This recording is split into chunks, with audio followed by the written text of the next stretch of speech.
So yeah, we've got some beef heart. Oh, no, sorry, not beef heart, venison heart. Yummy, hopefully. It's been frozen for forever. I actually didn't think it was hot, otherwise I would have eaten it already. Good. And we've got some lentils going here.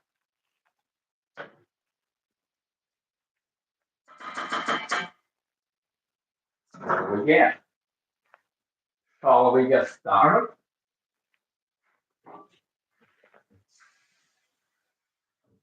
So first, I forgot to wash up my pan. Oops. Hi there. Welcome everyone. So yeah, we will be eating some heart today. Have a heart.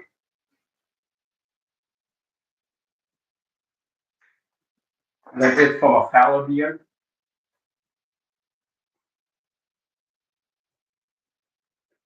Which hopefully will be yummy. Hey there, or run, jack of all trades, master of none.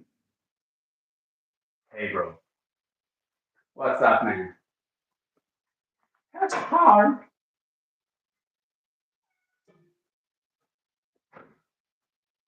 My cat's complaining. Great. I always like to put my pan on the stove with a little bit of water, by the way, to wash it up, because the heat really helps to get all the sticky stuff off. So, but yeah, glad to hear that.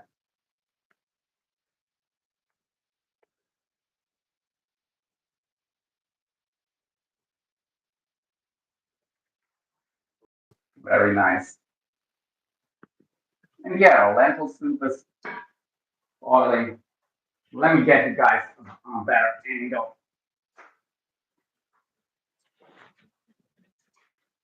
Shall we? Yeah, buddy.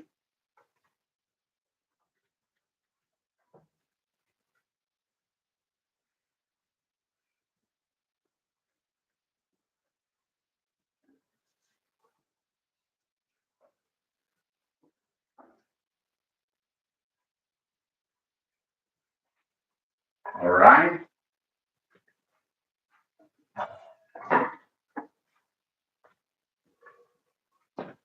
Actually, we're gonna do it like this, I think, because then well, you'll see more.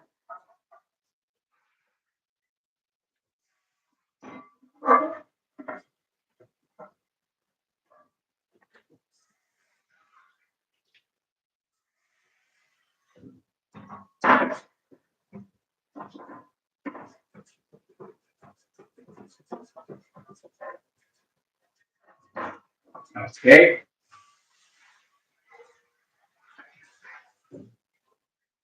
Yes, baby.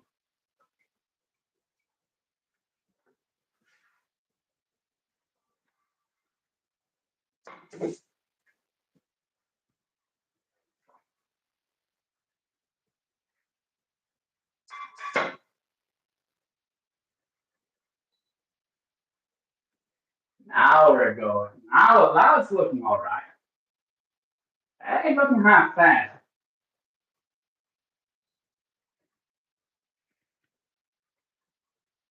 Actually, let's go on in with these little bits that I trimmed off the heart that are a bit more fatty. Maybe we can just use that deer fat and it renders a bit to sear up or hard. Probably I'll still add some olive oil, but yes, olive oil is actually good for cooking, but it is a high temperature oil, despite what some people say.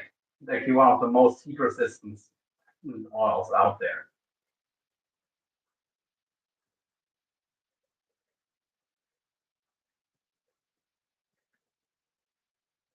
Just coating that pan. Hey there, Becca. Knock, knock, knocking on Becca's door. Have a heart. Have a heart, Becca. Have a heart.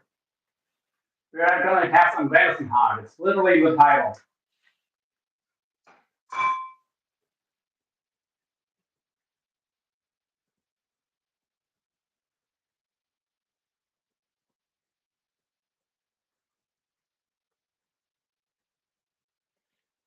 I want to get a little weight on top of this.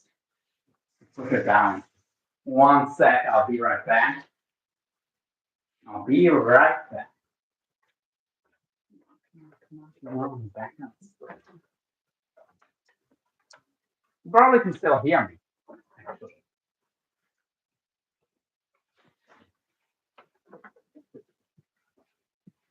All right.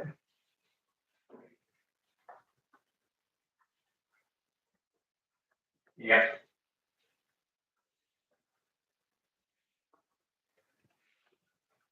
Yeah. Actually, I already had weights in the kitchen. Oh well. Like this would work too.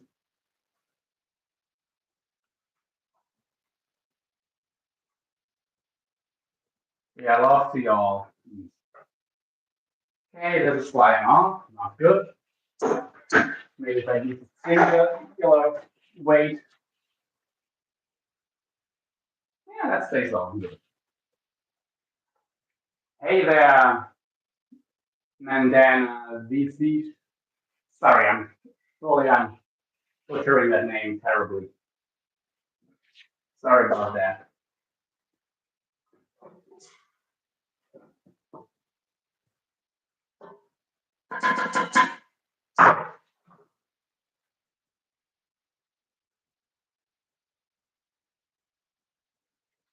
Yeah. I just thought I'd do a live because, well, why not? And I'm not gonna lie, I haven't been doing the best lately, but in the next few days are gonna be extra tough. But yeah.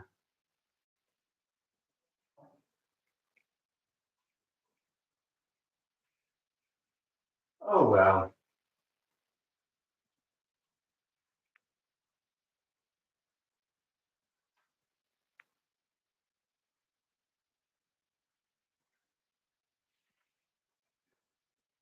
At least I have some hearty food. Yes, I know it's a bad time. I have a hearty food, eating hard.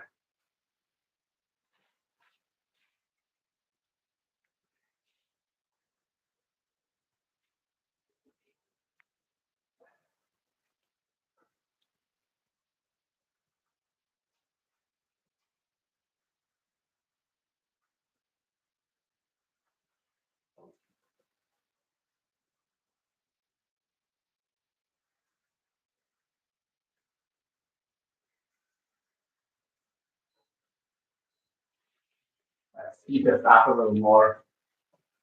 I hope so. I hope so.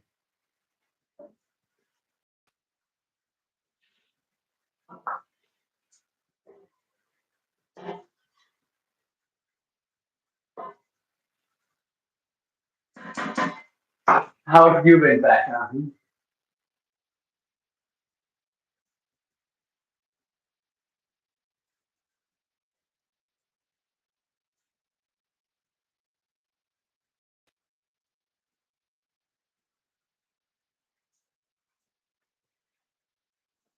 Yeah, I'm gonna do a little bit of olive oil in here. Just a little.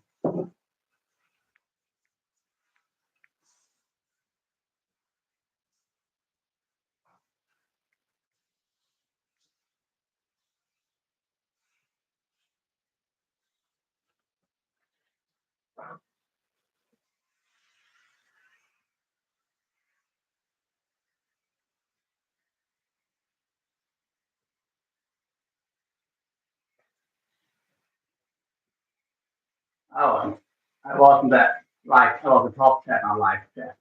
Sorry if I missed anything. Don't think though.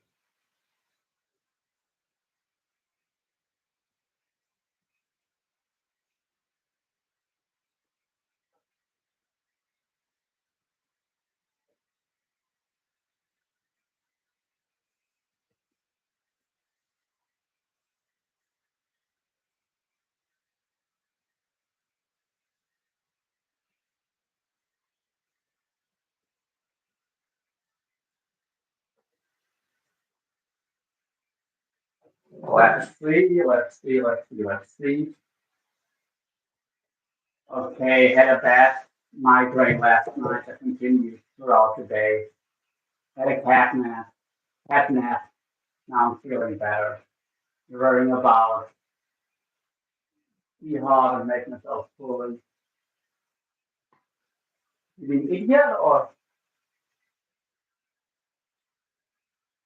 I'm not sure what you're worrying about. But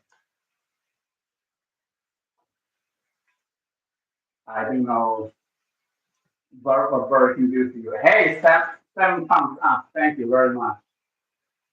That's awesome.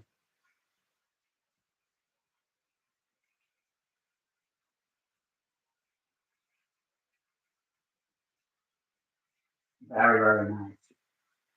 Oh, okay. That checks out.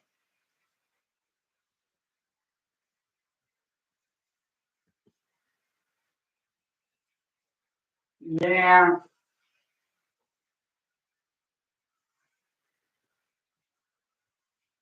worrying about shit. Uh, I'm worrying both about shit and stuff that I don't need to worry about at the moment, which is a good combination, you know? Sorry, phone changed it. Worried about. Yeah, no problem.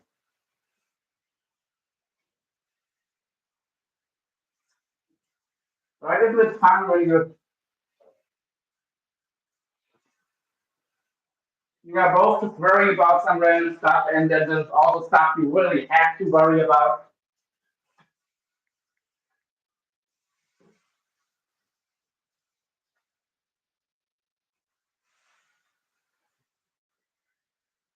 Yeah, that's it, many things. Yeah.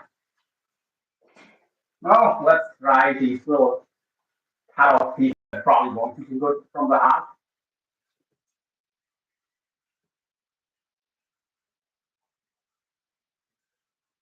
Interesting. Almost tastes a bit like mushroom for some reason. That's strange. Not bad, but strange. And let's check the temp. Oh yeah, yeah. This half well done. Probably already too far. So now we're just gonna transfer our lentils over into the pan where we made our meat to pick up some extra flavor. And honestly, that already cooked down enough, so I'm just gonna turn the heat off and let these simmer. So yeah, I'm gonna put on a little lid, just let that simmer. John C, hey there. I'm back. I know you, and I know you're all right. So you'll get the blue jacket as well.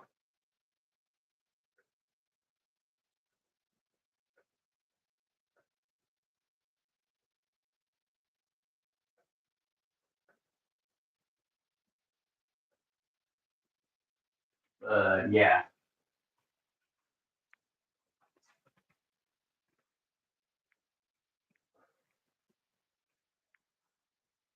those little bits can go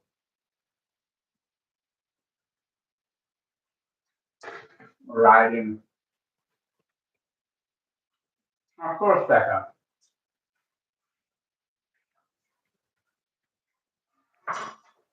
Why not?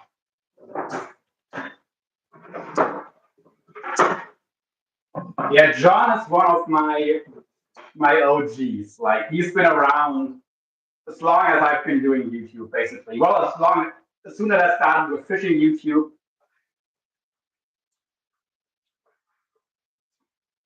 and there is one of the absolute OGs. I think he's also been around as long as I've had this workout channel. Back when I had my old workout channel, maybe not, but yeah,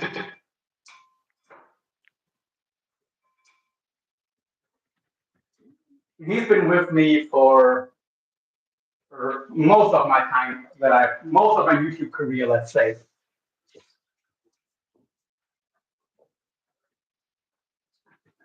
I can't remember where I met you. Me, that's what was on Randall's. I know you from Randall's. Which was funny because you always seemed like too nice for that chef, but oh well. Yeah, it's a bit overcooked,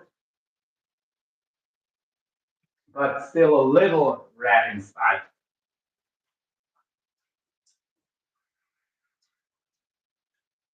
And this heart is like a good 20 grams of protein. This is going to be another 20 grams, so we have 40 grams of protein, a good 30 grams of fiber in this meal as well, and like 35, 40 grams of carbs. So let's say 40 grams fiber, 40 grams, so 40 grams protein, 40 grams carbs, maybe 5 to maximum 10 grams of fat, more like 5 grams of fat, and 30, 35 grams of fiber. So really healthy meal. Nah.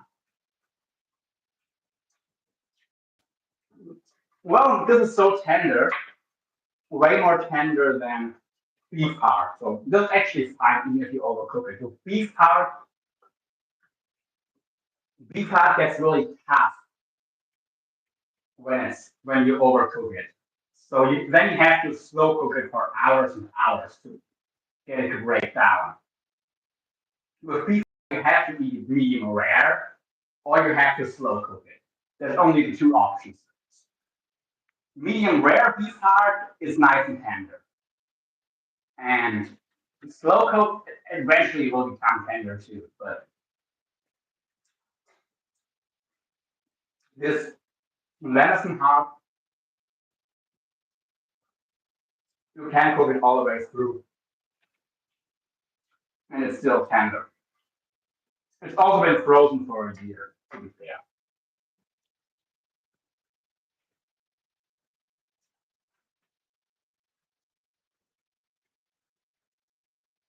So I'm guessing you don't have your red wings back, huh?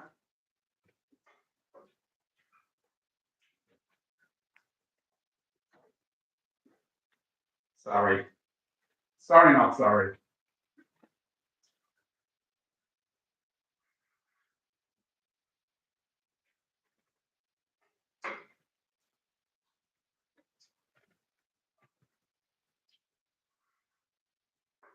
But yeah.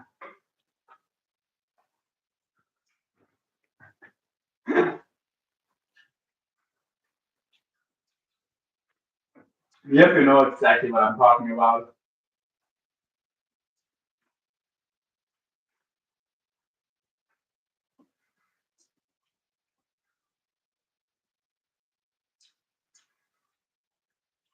And no, it doesn't come from Red Bull. Red Bull doesn't give you those kind of wings. Someone said no one eats pike, and I mentioned you and your family on Ruben's slide. Okay. Pike is just good. It's just good fish, and if you know how to fillet it, it's boneless. So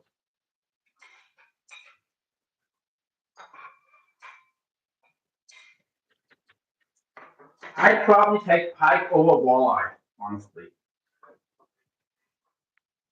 I think it has more nicer flavor.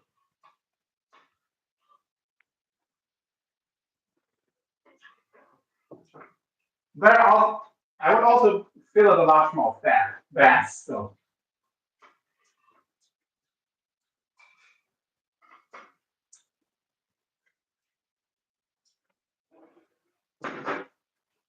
especially in all the areas where they're not native. Like in when it comes to invasive species, I show no mercy.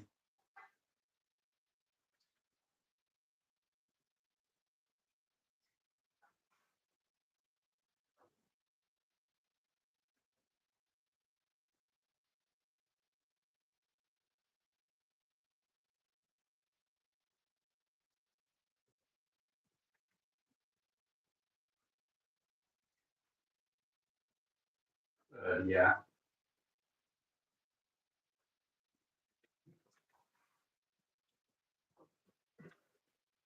Anyway, let's get some of this, or maybe let's look at all of the lentils.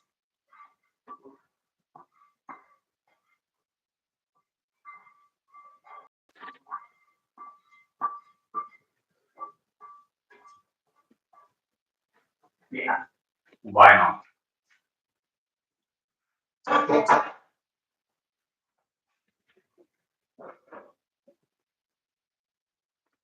If the guy's being a dick about it, you would even wouldn't show him the live. I mean, I do have it on. It is online. So yeah, maybe because here you can release them, but there you have to eat what you catch. Well, you can still release them if you want to. Usually, no one will get in trouble. Technically, you have to eat what you catch, yeah, but no one. Well, some people do follow it, but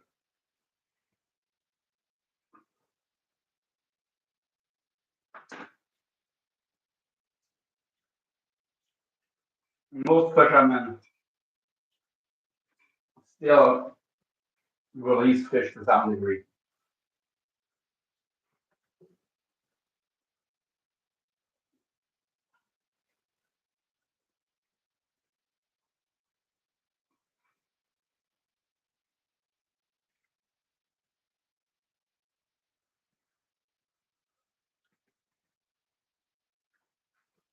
I mean, in French, catch and release is a standard to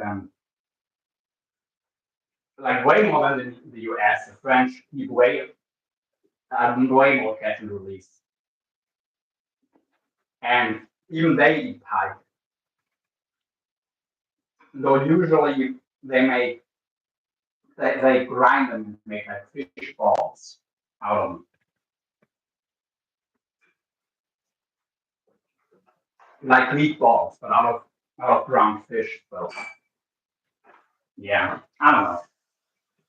I mean, to be fair, here the French eat any water creature pretty much, except catfish. I don't really like to eat catfish for some reason.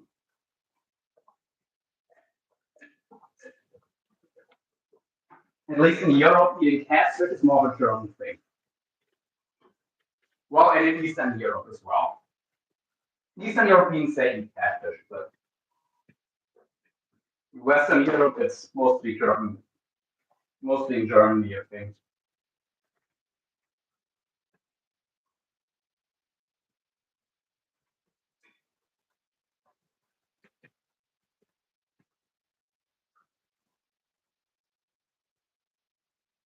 Um, by what? Smoker, you mean? Or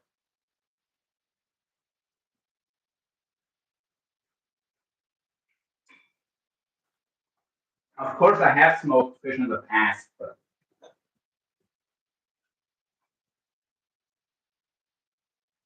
if I was still fishing a lot for eels, I'd probably get myself a smoker.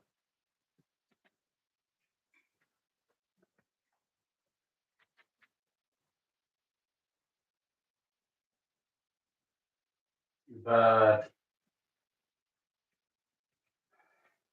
yeah, at the moment, not so much. And also here in the city, it's kind of difficult, you know. Hmm. To catch, to eat, or to look at, Beckham? Which one? Smoke or at least make one to start. Yeah.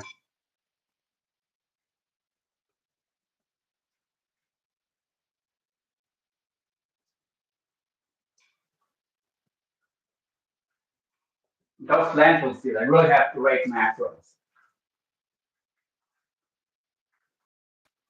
Like 1.6 grams of fat. So let's zoom in. 35 carbs, 31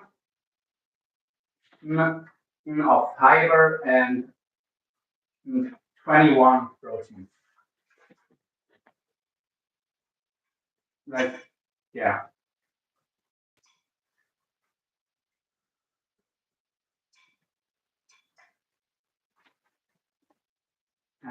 That's, I don't know, honestly. There's so many delicious fish back, huh? Like to eat raw as sashimi, I would say mackerel. Mackerel, fresh mackerel. No more than 1 day old. No more than a day old.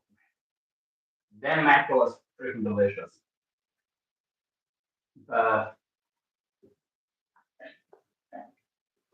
mm, out of lake trout out of the river lake, which is the lake the migratory version of brown trout, by the way. It lives in big lakes and migrates up rivers to spawn. Those lake trout from a specific river in Bavaria, oh god. Also a Huchen from the same river has been feeding on those lake trout. But the Huchen only is good raw, like gravel style. The lake trout is also very good out of a pan. Fresh sea bass is also good, but also halibut though. Atlantic halibut from a grill or out of a pan. Raw halibut isn't that special.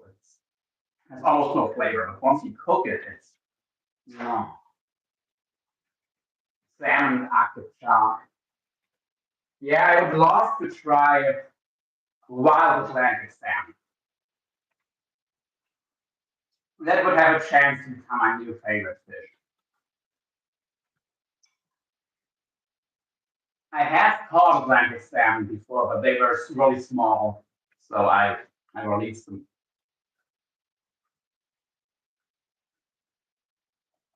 But I haven't eaten wild Atlantic salmon yet.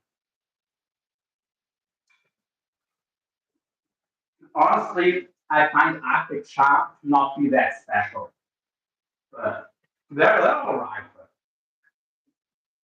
not one of my. To be fair, I've only tried the farm of Arctic char. Maybe wild ones are different.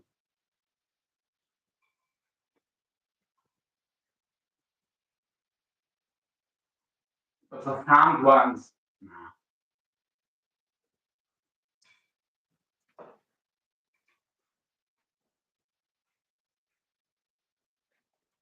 Mm. Yeah, wild rainbow trout, also something we don't really get over here.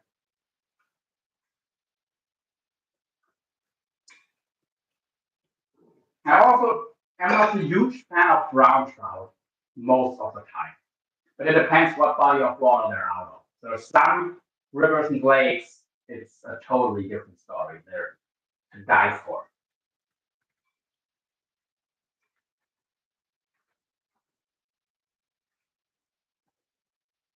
Yeah,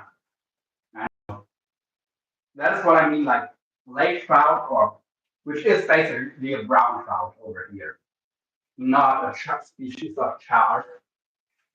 They out of the lake river system in Bavaria,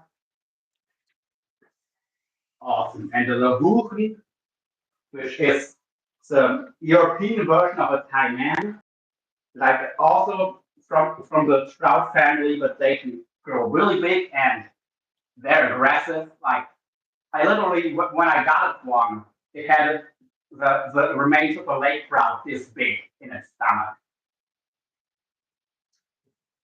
Oh, there. That one isn't that good when you cook it, but raw, especially gravel style, it's absolutely to die for.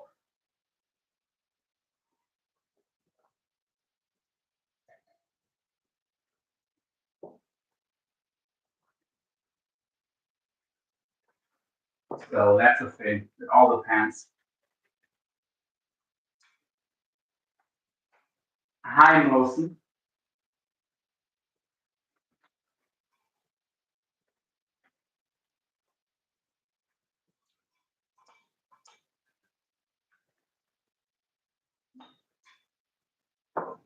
Mm-hmm. Mm.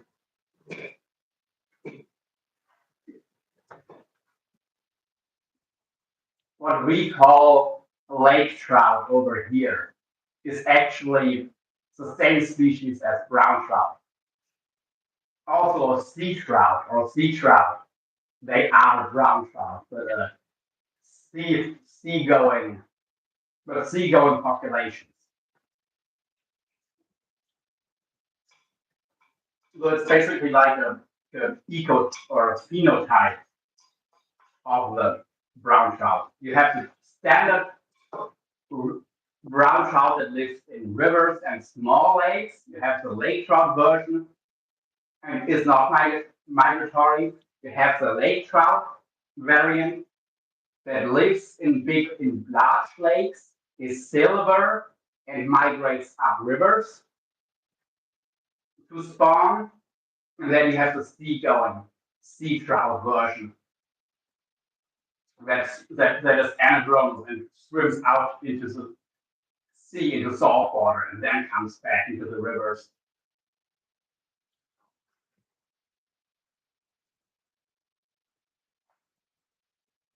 They're way more common than salmon over here.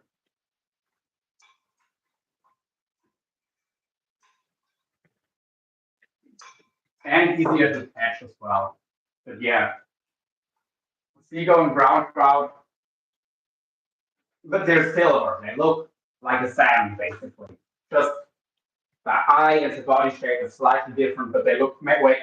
And the lake trout, like brown trout that live in large lakes, they also look way more similar to salmon than they look to normal brown trout.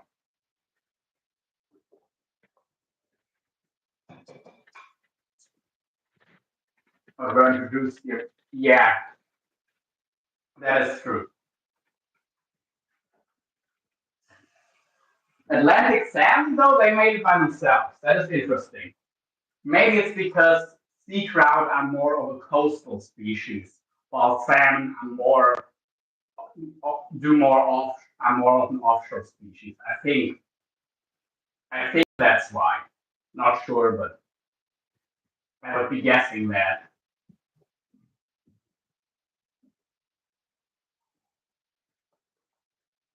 And in each river system, by the way, you can have all three types. And they do mix. They are the same population. So if in the same river you have sea-run brown trouts and the regular stationary brown trout, they will be the same population genetically. But they will be different to other brown trouts, sea-run or not, from other river systems. Brown trout are closely related. Yes, they are. Just like rainbow trouts are basically just another species of Pacific salmon and have not much in common with European trout or brown trout. Scientifically, the proper name would be European trout or Eurasian trout because, well, they're not just brown trout. They're a bunch of different ones as well, but yeah. And what you guys over there call brook trout or lake trout, of course, is a chub, which is and like Pacific and Atlantic salmon, rainbow trout, and brown trout are all closer related to each other than they are related to lake trout and brook trout over there. So yeah, exactly. And they can interbreed, by the way, but it has to be a male. It has to be a male or brown trout and a female salmon, because otherwise, well, the little swimmers from a salmon, they're too big to enter a brown trout egg. But the ones from a brown trout can get into a salmon egg because the salmon egg is larger.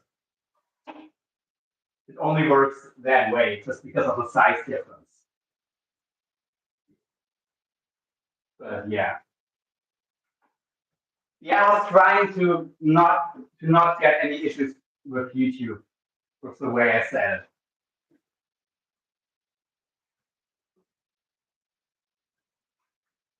Yeah, but our lake trouts, we also have, of course, we also have chars in lakes, but we call them lake char, not lake trout. And they're the same species as Arctic char, by the way.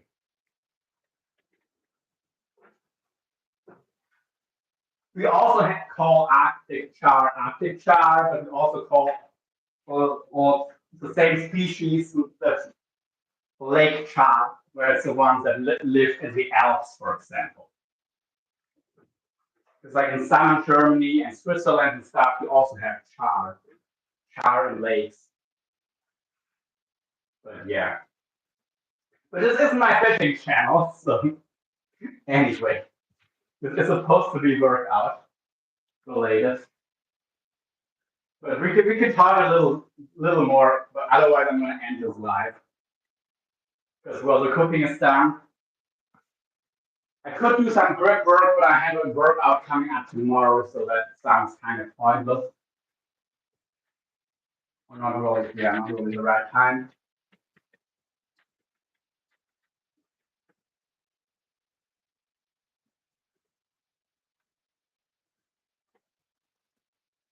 But anyway. Well, it was nice talking to you and having someone who actually also knows the whole or salmon and trout, the Salmonidae phylogeny of. Thanks, Becca.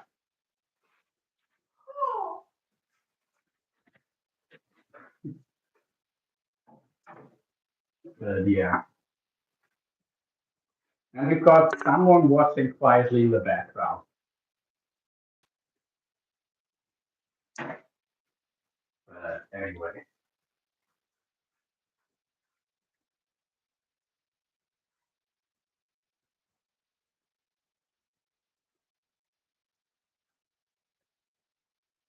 Well, I have an idea who it could be. But maybe I could also be wrong. Who knows? Anyway. I think I'm gonna end this live now. But yeah. Much love everyone. See you guys soon. Peace out. Dundee out. Oh, ciao.